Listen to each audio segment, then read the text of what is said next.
hello বন্ধুরা, আজকে আমি লাঞ্চের থালিতে নুন, ভাত আর সাথে দিলাম কাঁচা লঙ্কা, আর তার সাথে দিলাম বড়ি ভাজা, আর তার সাথে দিলাম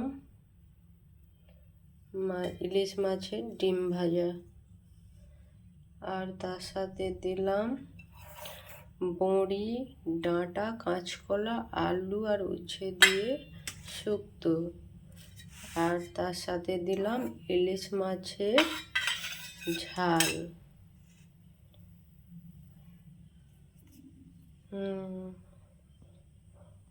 আর তার সাথে